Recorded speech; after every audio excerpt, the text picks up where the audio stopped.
Good morning, class. Today I will discuss another elegy. This time it is an elegy written by Lord Alfred Tennyson.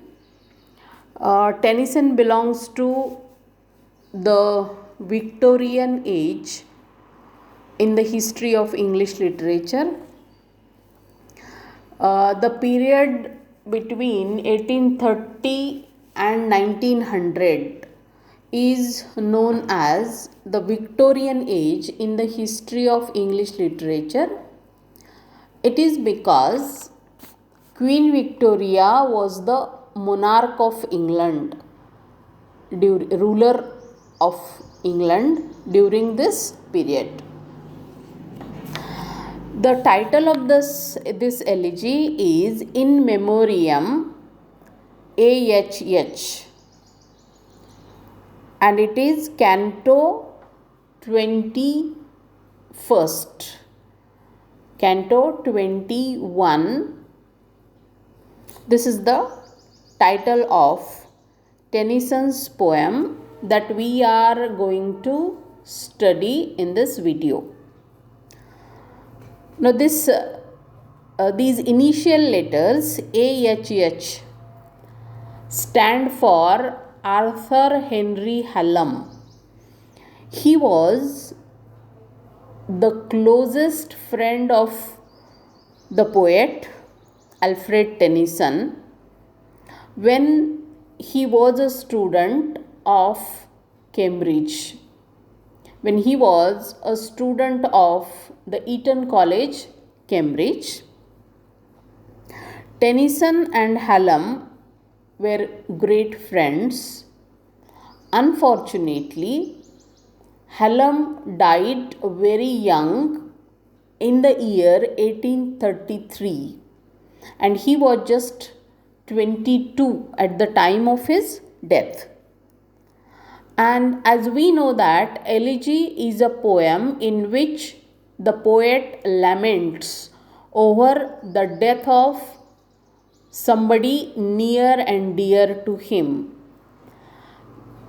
Actually, this poem was published in the year 1850, and it was considered as one of the greatest poems in the history of English poetry, and also it is one of the greatest works, mature works by the poet, that is Tennyson. This poem consists of 133 cantos. Cantos are the sections in a longer poem. When a poem is much longer, it is divided by the poet in various parts, in various sections, and in the language of poetry, those sections or parts are known as cantos. So this poem has 133 cantos, and the present poem which is prescribed for our syllabus is canto number 21, section number 21, and the lines are 437 to 464.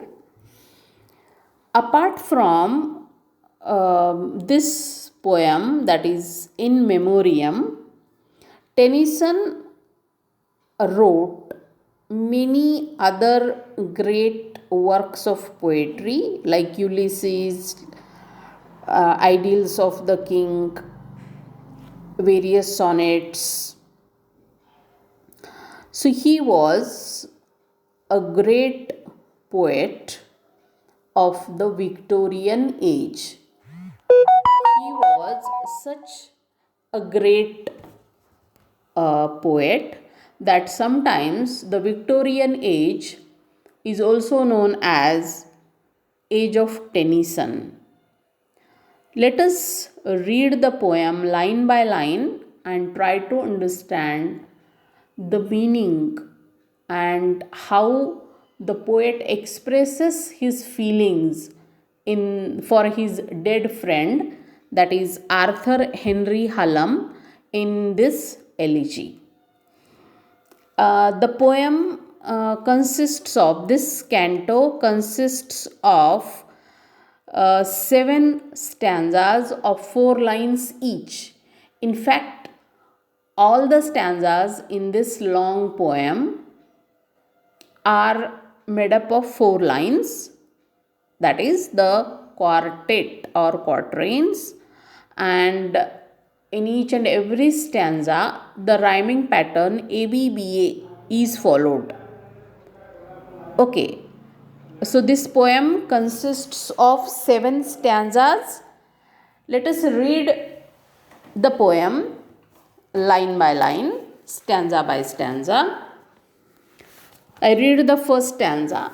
I sing to him that rests below, and since the grasses round me wave, I take the grasses of the grave and make them pipes whereon to blow. Now, in this first stanza, in the very first line, the reader becomes aware of the fact that somebody is dead. Since the speaker says that I sing to him that rests below,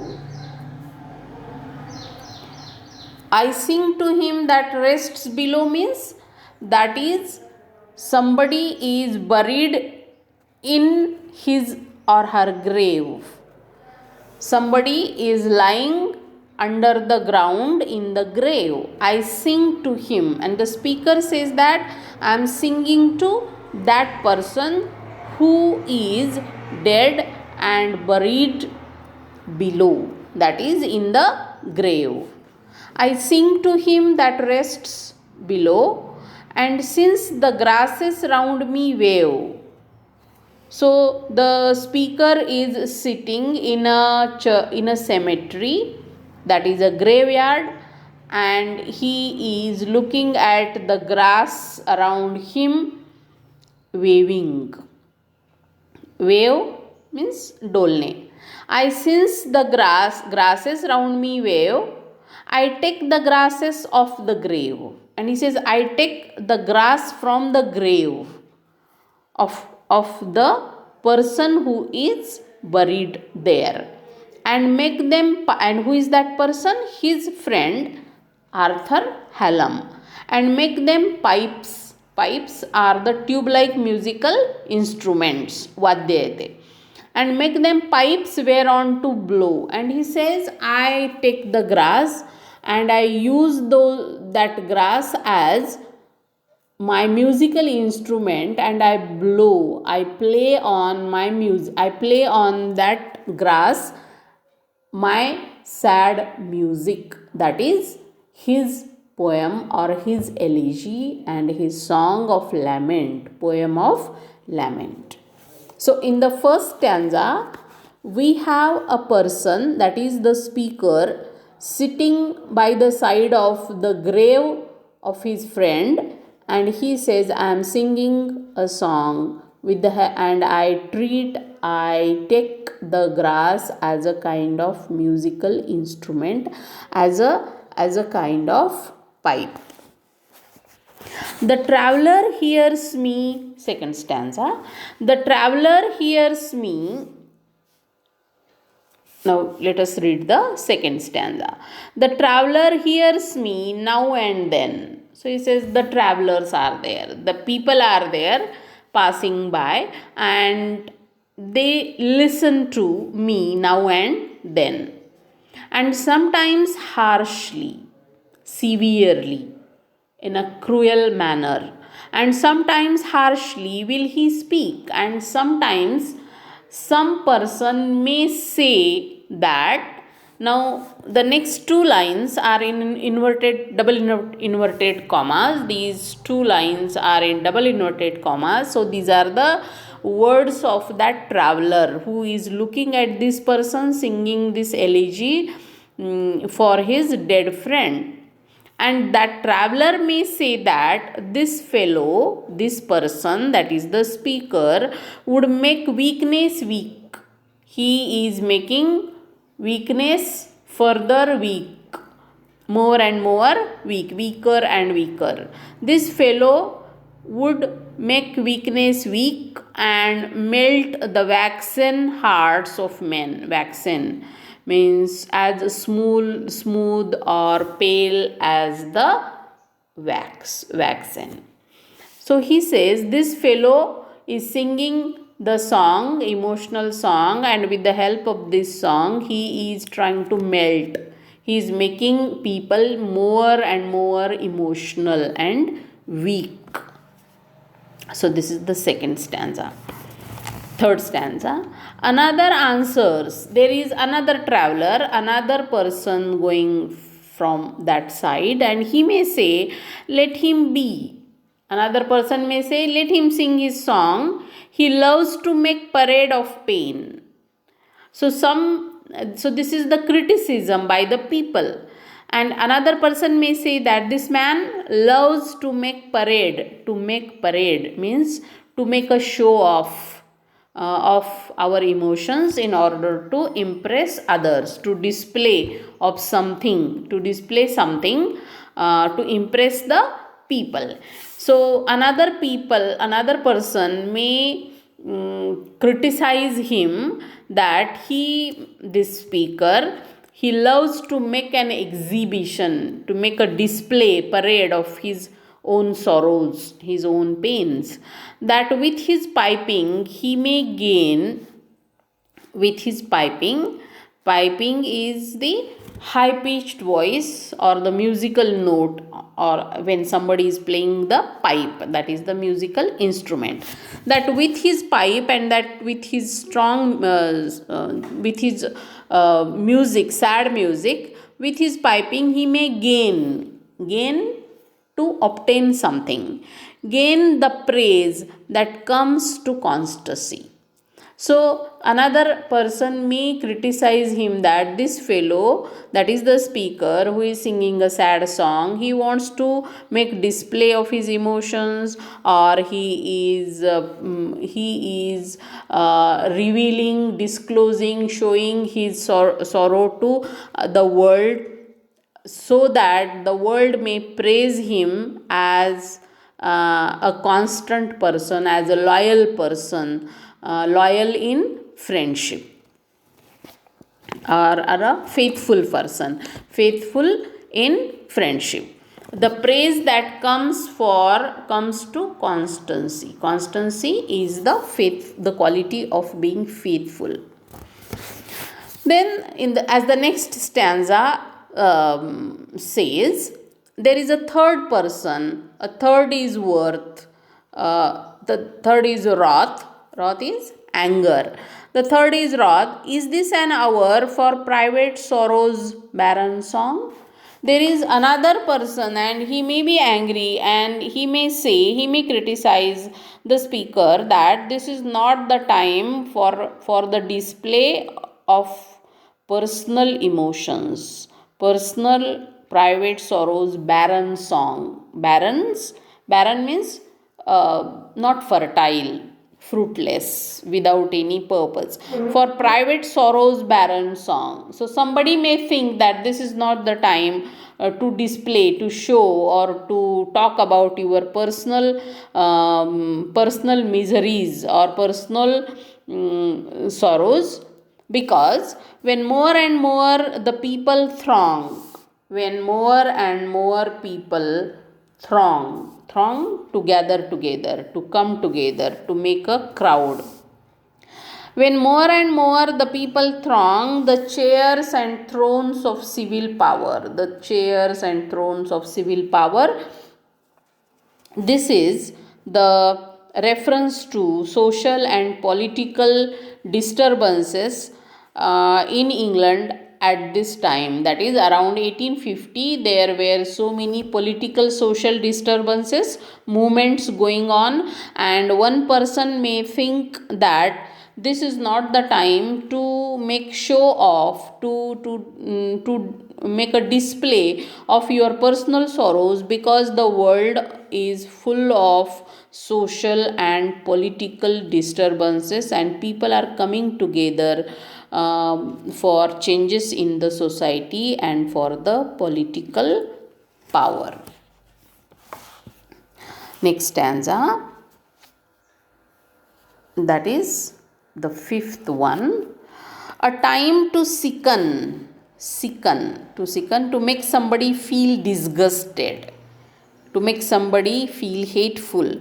A time to sicken and to soon. To soon means to be emotionally affected or to lose consciousness. Chakkar yeun padne.